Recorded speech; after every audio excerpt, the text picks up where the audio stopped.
గుంటూరులో ఈరోజు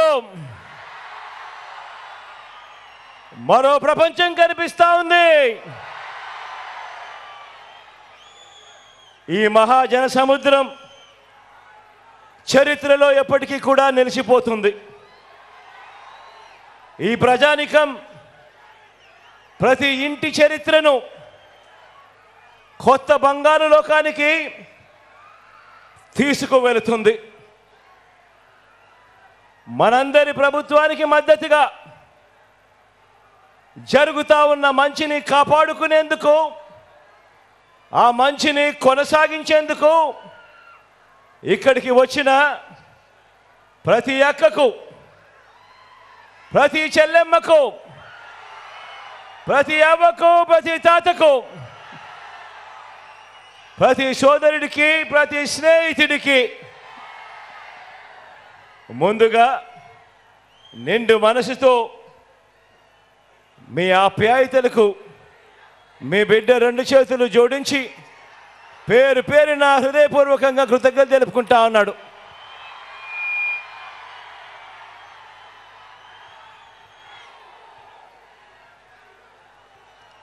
ఈ రాష్ట్ర చరిత్రలో ఏ ఒక్క ప్రభుత్వం కూడా గతంలో చేయనంతగా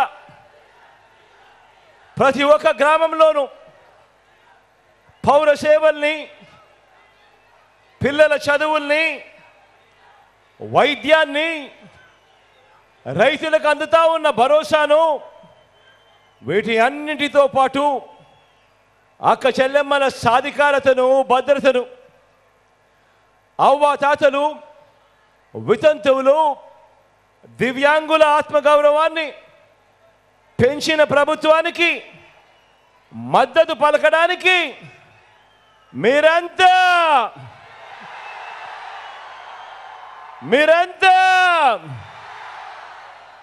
సిద్ధమేనా?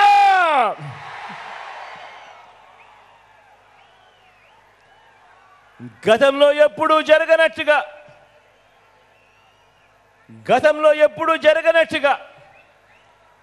ఏకంగా 2,70,000 కోట్ల రూపాయలు, మరోసారి చెప్తా ఉన్నాను,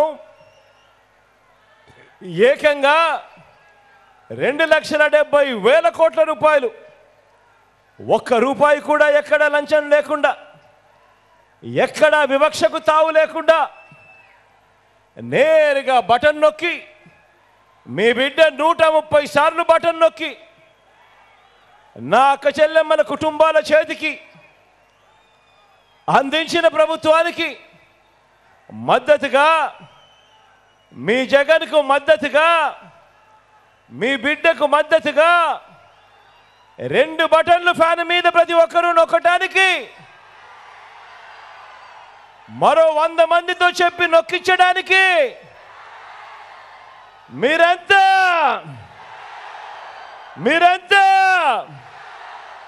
సిద్ధమేనా అని అడుగుతా ఉన్నాను.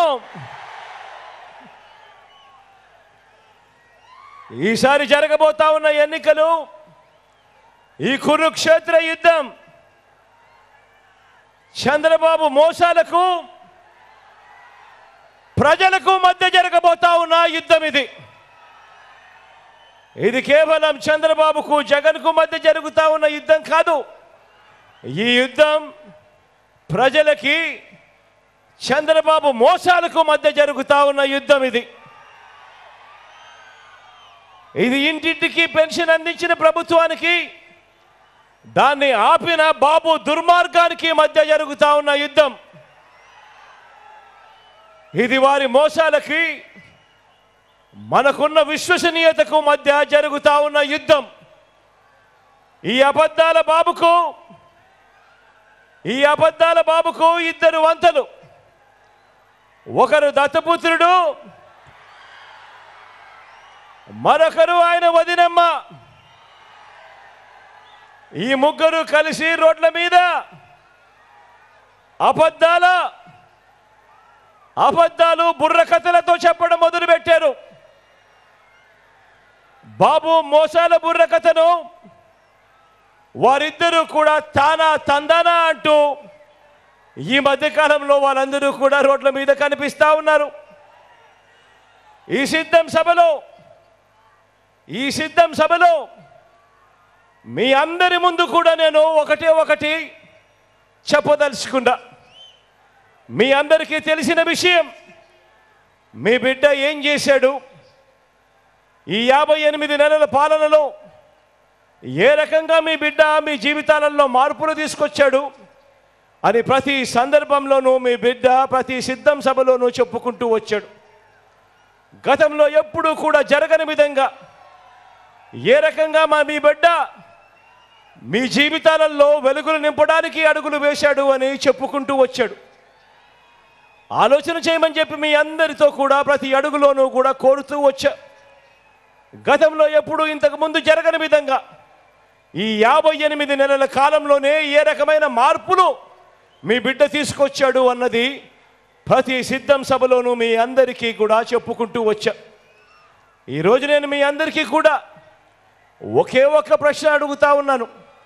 మీ అందరితో కూడా ఒకే ఒక్క అంశం మీద ఇంటికి వెళ్ళి ఆలోచన చేయమని కోరుతా ఉన్నాను.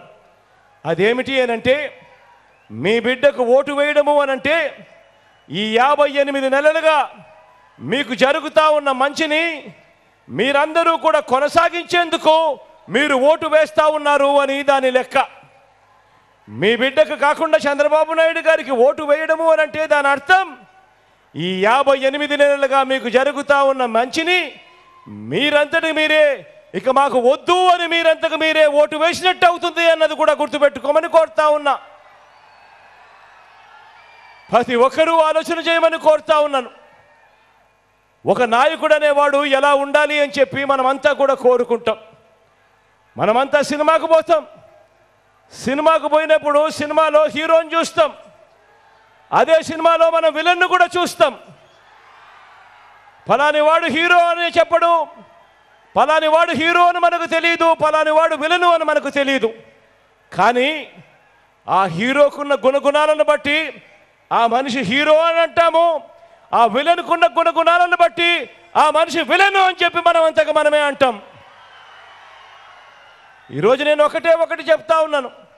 58 నెలల కిందట మీ బిడ్డ మీ అందరి ముందు నిలబడి మీ బిడ్డ ఫలానిది చేస్తాను అని చెప్పి మేనిఫెస్టో ఎన్నికల ప్రణాళిక తీసుకొచ్చి మీ బిడ్డ మళ్ళీ ఈరోజు 58 నెలల తర్వాత ఆ మేనిఫెస్టోను ఒక బైబిల్ గాను, ఆ మేనిఫెస్టోను ఒక ఖురాన్ గాను, ఆ మేనిఫెస్టోను ఒక భగవద్గీతగాను భావిస్తూ మీ బిడ్డ ఆ మేనిఫెస్టోలో చెప్పినవి 99% వాగ్దానాలు అమలు చేసి మళ్ళీ మీ బిడ్డ మీ ముందర నిలబడి ఈరోజు మీ అందరి ఆశీస్సులు కోరుతా ఉన్నా.